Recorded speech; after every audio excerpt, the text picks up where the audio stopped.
December 13th, 1945. Hamelin Prison, Lower Saxony. At precisely 10:03 a.m., the trapdoor opened beneath the feet of a 22-year-old woman, sending her plummeting to what should have been an instant death. Instead, what followed was a deliberately prolonged strangulation that lasted several agonizing minutes. According to British military records, this execution was meant to be swift and professional. Instead, it became an act of calculated revenge. The woman dangling from that rope was Irma Grese. Irma Grese, at just 22 years old, was the youngest woman ever sentenced to death under British law. Known to thousands of concentration camp prisoners as the hyena of Auschwitz, the bitch of Belsen, and finally the angel of death, a title she shared with only one other Nazi, the infamous doctor, Josef Mengele, had volunteered for SS service and quickly distinguished herself through acts of sadistic creativity that horrified even her Nazi colleagues. She was not alone that morning. 3 female SS guards from Bergen-Belsen concentration camp would hang before noon, joining 9 of their male colleagues in what would become the largest mass execution of Nazi war criminals on British soil. These 12 individuals, nicknamed by the press as the Riders of the Apocalypse, were collectively responsible for the deaths of over 50,000 human beings at Bergen-Belsen alone. Their crimes were so heinous, their cruelty so systematic, that even hardened British military prosecutors struggled to comprehend the depths of human evil they had uncovered. Welcome to this examination of justice served the story of how 3 women who had transformed themselves into instruments of genocide met their end at the gallows of Hamelin Prison.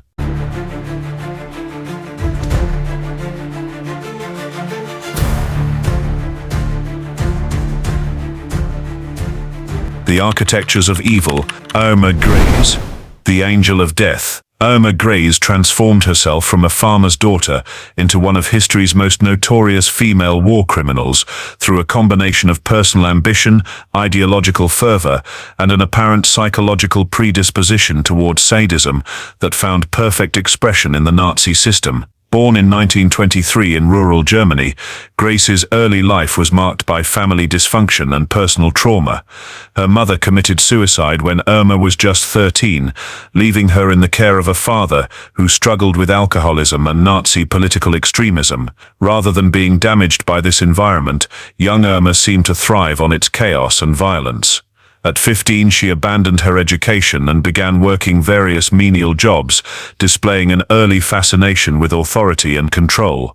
When she learned about opportunities for women to serve in the SS auxiliary forces, she immediately volunteered, lying about her age to qualify for training. Her father, despite his Nazi sympathies, was horrified when he discovered her SS uniform and attempted to dissuade her from this path. Grese's response was to denounce him to the authorities, resulting in his arrest and imprisonment. This act of betrayal against her own father revealed the complete moral transformation that had already taken place in the teenage Grese. She had discovered that she derived genuine pleasure from wielding power over others, and the SS system provided her with unlimited opportunities to exercise this sadistic impulse. Her initial training took place at Ravensbrück concentration camp, where she was taught the fundamentals of prisoner control, camp administration, and the systematic application of violence as a tool of domination. What typically required a month of training for new female guards, Grese mastered in just 3 weeks, demonstrating such natural aptitude for cruelty that her instructors recommended her for immediate promotion. At Ravensbrück, she first began developing the tools and techniques that would later make her infamous. She acquired a specially braided whip with wire embedded in its tip, designed to inflict maximum pain and permanent scarring. She also began carrying a pistol, which she used not only for executions but for psychological intimidation, often pressing the barrel against a prisoner's temple while delivering threats. Her transfer to Auschwitz in early 1943 marked the beginning of her most destructive period. Placed in charge of 18,000 female prisoners, she now had the scope to implement her sadistic vision on an industrial scale. Witnesses described her daily routine of riding through the camp on a bicycle, accompanied by large attack dogs, looking for opportunities to inflict punishment. Grese developed several signature torture methods that became legendary among Auschwitz survivors. She would force prisoners to stand at attention for hours in freezing or sunny weather, most especially during roll calls, shooting anyone who collapsed from exhaustion. She took particular pleasure in targeting pregnant women, forcing them to perform impossible physical tasks until they miscarried, then beating them for attempting to avoid work duties. Her sexual sadism was equally notorious. She would order attractive female prisoners to undress for medical inspections that were actually opportunities for sexual humiliation and physical assault. Multiple survivors testified that she would use her whip to torture women's breasts and genitals, often causing infections that proved fatal due to the complete lack of medical care. Perhaps most disturbing was her apparent enjoyment of the selection process for the gas chambers. While other guards treated these selections as routine administrative duties, Grese actively participated with obvious enthusiasm, often volunteering for extra duty during these procedures. Survivors described her laughing and joking with male SS officers while thousands of prisoners awaited their fate. When Bergen-Belsen became overcrowded with evacuees from eastern camps, Grese was transferred there as a senior guard, bringing her methods of systematic torture to a camp that was already descending into chaos. Here, without the gas chambers of Auschwitz, death came more slowly through starvation, disease, and the kind of individual cruelty at which Grese excelled. At Bergen-Belsen, she refined her techniques further. She would conduct mock executions, forcing prisoners to dig their own graves before announcing that the execution was postponed.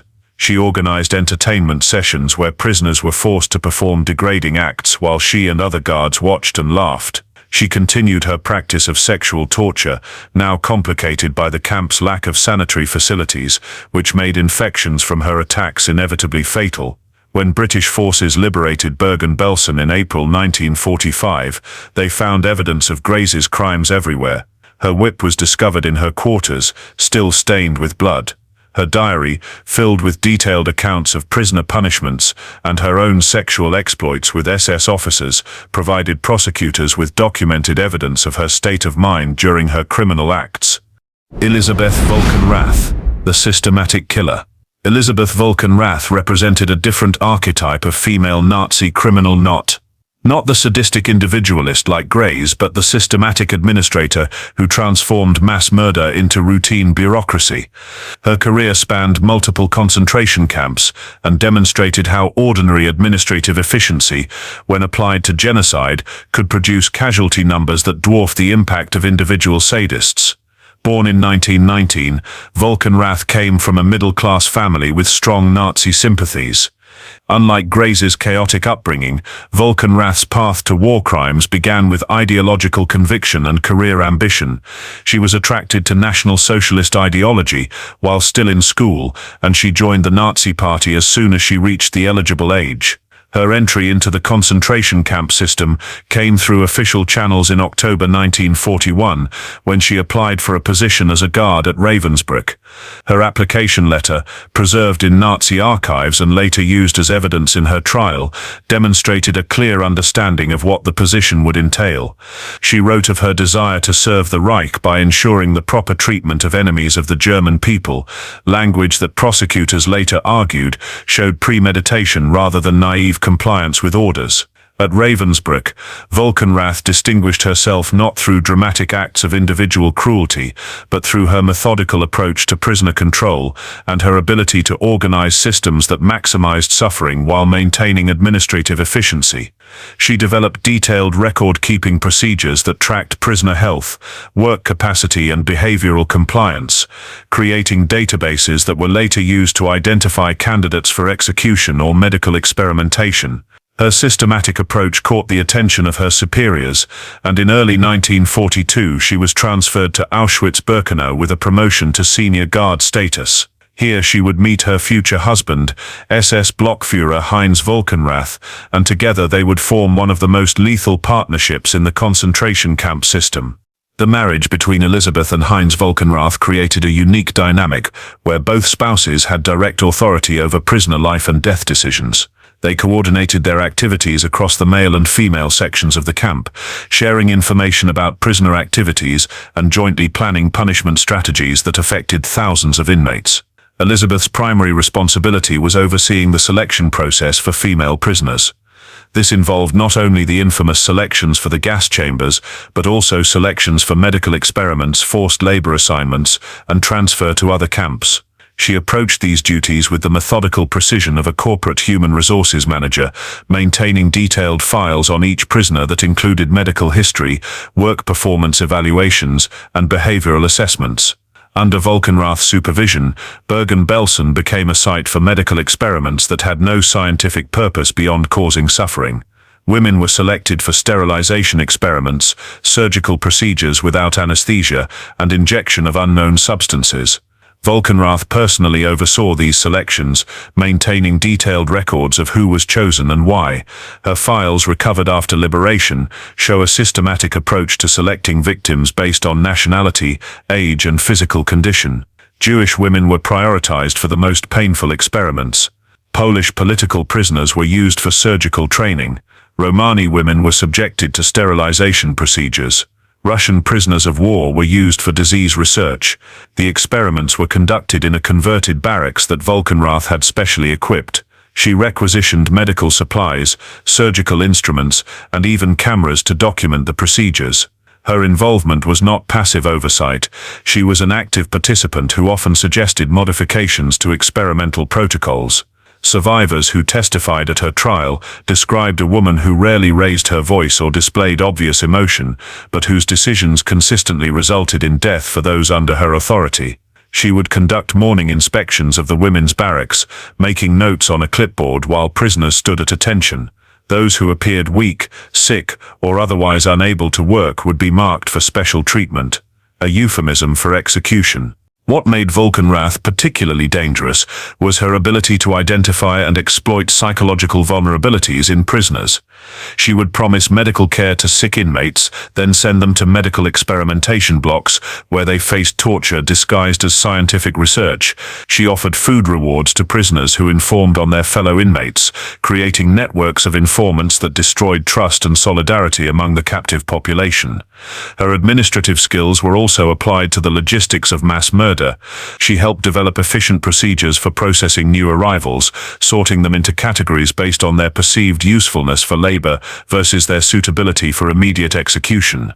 She created systems for collecting and cataloging personal possessions taken from murdered prisoners, ensuring that valuables were properly documented and transferred to Nazi authorities. The couple's sexual relationship added another disturbing dimension to their crimes. Survivors reported that the Volkenraths would select attractive female prisoners for private interrogations that were actually opportunities for sexual assault. Elisabeth would participate directly in these attacks while her husband observed and participated, creating a dynamic where sexual violence became integrated with their systematic murder operations. When the Soviet advance forced the evacuation of Auschwitz in early 1945, the Volkenraths were transferred to Bergen-Belsen, where the camp's deteriorating conditions provided new opportunities for their particular skills. Bergen-Belsen lacked the gas chambers of Auschwitz, but it offered different possibilities for systematic killing through deliberate neglect and administrative cruelty. At Bergen-Belsen, Elisabeth Volkenrath was appointed chief overseer of all female camp sections, giving her authority over tens of thousands of prisoners during the camp's most chaotic and deadly period. Rather than attempting to improve conditions as disease and starvation ravaged the prison population, she implemented policies that systematically accelerated the death rate. She redesigned the food distribution system to ensure that the weakest prisoners received even less nutrition than the already inadequate standard rations. She created work assignments that were calculated to exhaust prisoners beyond their capacity to survive. She established medical protocols that prevented sick prisoners from receiving treatment while forcing them to continue working until they collapsed and died. Her systematic approach to mass murder became most evident in her management of the camp's hospital facilities. Rather than treating the hospital as a place for healing, she transformed it into what survivors called a selection center, where prisoners were evaluated for their continued usefulness. Those deemed too weak to work were denied food and medical care, effectively creating a system of euthanasia through neglect. During the typhus epidemic that ravaged Bergen-Belsen in early 1945, Volkenrath's administrative decisions directly contributed to the death toll that eventually reached 500 prisoners per day. Instead of implementing quarantine procedures that might have slowed the disease's spread, she maintained the camp's normal routines, ensuring that infected prisoners continued to work alongside healthy ones until the entire population was exposed. When British forces liberated Bergen-Belsen, they found extensive documentation of Volkenrath's administrative activities. Her office contained detailed files on thousands of prisoners, including her personal notes about selection decisions and her recommendations for punishment procedures. These documents provided prosecutors with unprecedented insight into the bureaucratic machinery of genocide. During her trial, Volkenrath attempted to present herself as a reluctant participant who had simply followed orders from her superiors. She claimed that camp conditions were beyond her control and that she had actually tried to help prisoners within the constraints of her position. However, the document evidence told a different story, showing a woman who had not only embraced her role but had actively worked to make the system more efficient at producing death. Her defense attorney argued that as a woman in a male-dominated organization, she had limited authority to make independent decisions. This argument was undermined by testimony showing that she had volunteered for additional responsibilities and had often exceeded her official authority when doing so served her apparent goal of maximizing prisoner suffering. Johanna Bormann, the weasel with the dog. Johanna Bormann represented perhaps the most psychologically complex of the three women executed at Hamelin Prison. At 52 years old, she was significantly older than her co-defendants and had followed a path to mass murder that revealed how the Nazi system could transform personal inadequacies and psychological damage into instruments of systematic cruelty. Born in 1893 in East Prussia, Bormann's early life was marked by social isolation and economic hardship. She never married, had no close family relationships, and struggled to maintain steady employment in a society that offered limited opportunities for unmarried women of her social class. By her own account during the trial, she had spent years feeling invisible and powerless, watching more attractive and socially connected women achieve the security and recognition that seemed forever beyond her reach. Her initial employment was in a psychiatric institution, where she worked as a low-level attendant caring for patients with severe mental disabilities. This position, which paid barely enough for survival, nevertheless provided her with her first taste of authority over vulnerable human beings. Colleagues later testified that she showed concerning behavior, even in this legitimate medical setting, displaying obvious pleasure when restraining or disciplining patients who violated institutional rules. Evidence suggests that during her years at the psychiatric institution, Bormann was involved in the early phases of the Nazi T4 euthanasia program, which targeted disabled individuals for systematic murder. While her exact role remains unclear due to the destruction of records, prosecutors argued that her later behavior in concentration camps demonstrated familiarity with systematic killing procedures that she could only have learned through participation in these earlier medical murders. When the opportunity arose to work for the SS in March 1938, Bormann immediately applied, motivated primarily by the significant increase in salary from 20 marks per month at the psychiatric institution to over 150 marks per month as an SS auxiliary. However, testimony from her colleagues suggests that money was not her only motivation. The SS offered her something she had never possessed: clear authority over others and official sanction for the exercise of that authority through violence. Her initial assignment was at Ravensbrück concentration camp, where she worked as a kitchen helper before being promoted to guard duty. It was here that she first acquired the attack dog that would become her primary instrument of torture and her defining characteristic among the thousands of prisoners who suffered under her authority. The dog, a large German shepherd that she named and treated as a pet, was officially classified as a working animal for camp security. However, Bormann transformed it into something far more sinister, a weapon that allowed her to inflict severe physical damage on prisoners while maintaining personal distance from the actual violence. This psychological distance seemed to be important to her, as survivors noted that she rarely used her hands to strike prisoners directly, preferring to issue commands to the dog while she observed the resulting attacks. Training the dog to attack specific targets on command required considerable time and effort, suggesting that Bormann devoted significant personal energy to perfecting this method of torture. Survivors described elaborate scenarios where she would order prisoners to perform impossible tasks, then release the dog when they inevitably failed to meet her expectations. The animal was trained to attack specific body parts, Maya's genitals, breasts, faces, that would cause maximum pain and permanent disfigurement while rarely causing immediate death.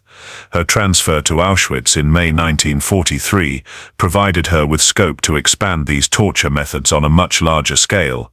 At Auschwitz, she was assigned to various subcamps where she continued to use her dog as her primary tool for prisoner control. However, the larger scale of operations at Auschwitz also allowed her to participate in more systematic forms of murder, including the selection process for the gas chambers. Survivors testified that Bormann approached selections with a business-like efficiency that contrasted sharply with Grese's obvious enjoyment or Volkenrath's administrative detachment. She seemed to view selections as routine work tasks, showing neither emotion nor particular interest in the process beyond completing her assigned duties. This emotional flatness, combined with her willingness to participate in mass murder, suggested a profound psychological detachment from normal human empathy. Her assignment to various Auschwitz subcamps also revealed her adaptability in developing new torture methods suited to different environments. At Buddy, an agricultural subcamp, she used her dog to terrorize prisoners working in the fields, creating an atmosphere of constant fear that increased productivity while simultaneously weakening prisoners through chronic stress. At other locations, she modified her techniques based on available facilities and the specific types of work prisoners were forced to perform. When she was transferred to Bergen-Belsen in late 1944, Bormann brought with her years of experience in systematic torture that she immediately applied to the chaotic conditions of the overcrowded camp. At Bergen-Belsen, she was initially assigned to oversee the camp's pig farm, a position that might have seemed like a reduction in responsibility, but which she transformed into another opportunity for cruelty. The pig farm assignment allowed her to exploit one of the most desperate aspects of prisoner existence at Bergen-Belsen: hunger. Prisoners were literally starving, receiving rations so inadequate that many resorted to eating grass, bark, and anything else that might provide minimal nutrition. The pig farm represented a source of food that was tantalizingly close, but absolutely forbidden to prisoners. Bormann used this dynamic to create elaborate torture scenarios, where starving prisoners were forced to work around well-fed animals whose food supply was strictly protected. She would position her dog near the pig feeding areas and encourage prisoners to attempt to steal animal feed, then release the dog when they inevitably succumbed to hunger and desperation. These attacks often resulted in severe injuries that proved fatal due to the lack of medical care in the camp. She also developed psychological torture methods that exploited prisoners' desperation for food. She would promise extra rations to prisoners who performed degrading acts for her entertainment, forcing them to fight each other for scraps, requiring them to eat excrement or rotting food while she watched, or compelling them to crawl on their hands and knees while she walked her dog around them in circles. During the final months before liberation, as Bergen-Belsen descended into complete chaos with hundreds dying daily from typhus and starvation, Bormann's behavior became increasingly erratic and violent. Survivors described incidents where she seemed to lose control completely, releasing her dog on random prisoners for no apparent reason other than her own psychological state. Her trial revealed the extent to which she had internalized Nazi ideology while simultaneously using it to justify personal sadism. She claimed that prisoners were subhuman enemies of Germany who deserved harsh treatment, but her obvious emotional investment in their suffering suggested that ideology was primarily a rationalization for psychological compulsions that preceded her Nazi involvement. During her final days in prison awaiting execution, Bormann reportedly expressed concern primarily for her dog, which had been confiscated by British authorities. She showed no remorse for her human victims, but repeatedly asked about the animal's welfare, revealing the complete inversion of normal moral priorities that characterized her psychological state. Justice process examination.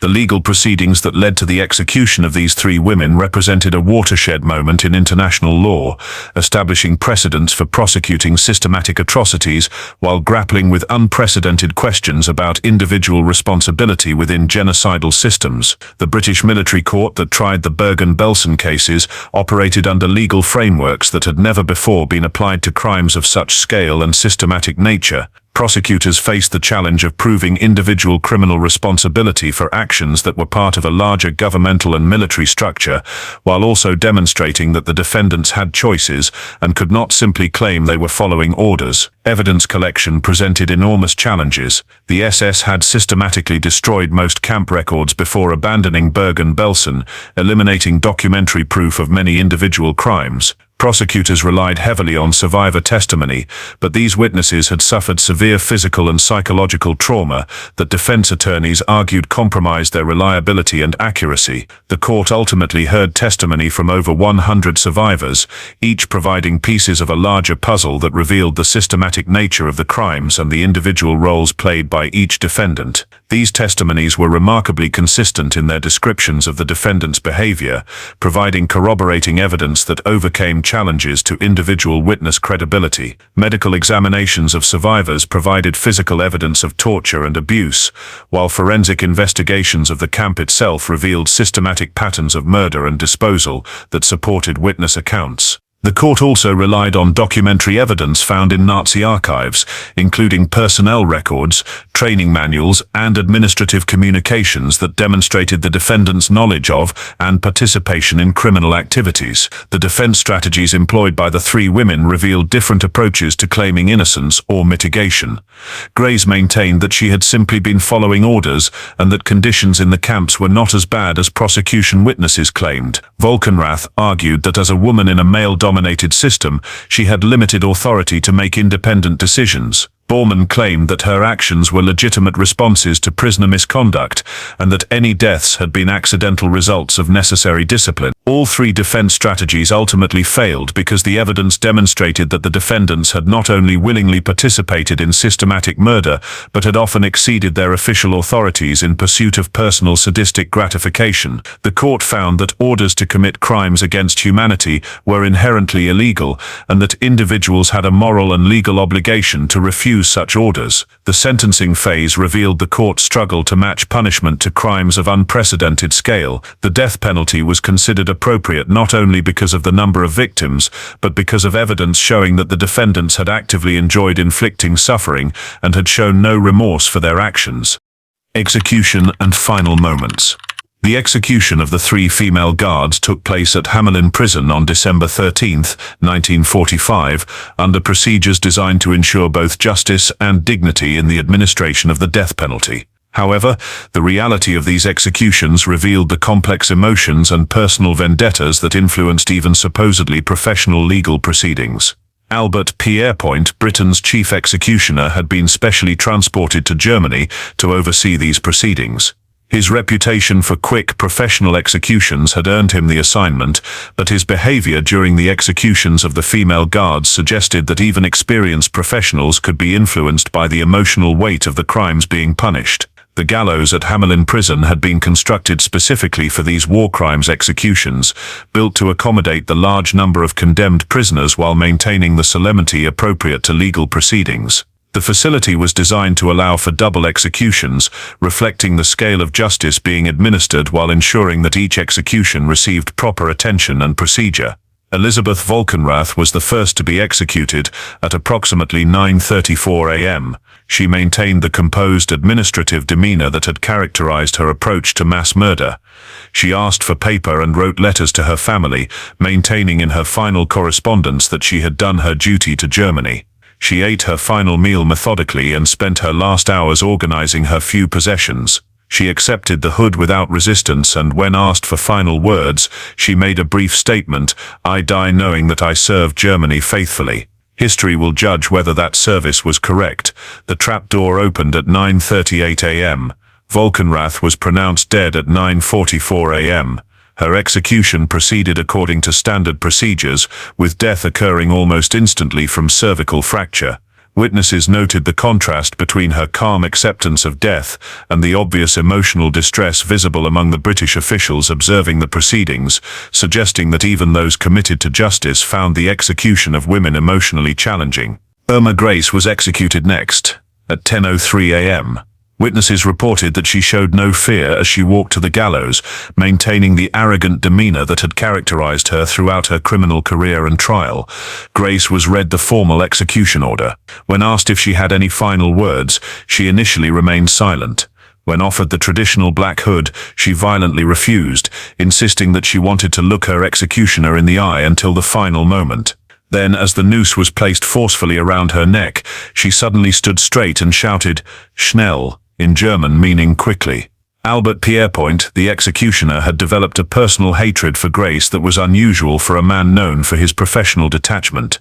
When he positioned the noose around her neck, he deliberately placed it in a way that would cause strangulation rather than the quick death that came from a snapped cervical vertebra. As the trap door opened and Grace dropped, she remained conscious for several minutes, struggling against the rope while Pierrepoint watched with satisfaction. Pierrepoint's decision to deliberately misposition the noose, causing strangulation rather than the intended quick death from cervical fracture, represented a significant deviation from professional standards. This act of personal revenge, while understandable given the nature of Grace's crimes, raised questions about the proper administration of justice and the risk of executions becoming acts of vengeance rather than legal consequences. Johanna Bormann was the last of the three to be executed at 10:38 a.m. At 52, she appeared physically frail and emotionally defeated. Johanna Bormann had to be carried to the gallows. Unlike Grace, she seemed entirely disconnected from reality. She kept asking guards questions about routine prison matters, as if she expected to return to her cell afterward. As the noose was placed around her neck, she suddenly seemed to grasp the situation. Her final words, "I have my feelings," suggested a last-minute recognition of her own humanity that had been absent throughout years of systematic cruelty. Her execution was carried out professionally, with death occurring quickly and apparently without pain. Pierrepoint later noted that of the three women, Bormann seemed most aware of the moral weight of what she had done, even though this awareness came too late to save either herself or her victims. The 9 male guards were executed immediately afterward in pairs, using the double gallows system that had been constructed for efficiency.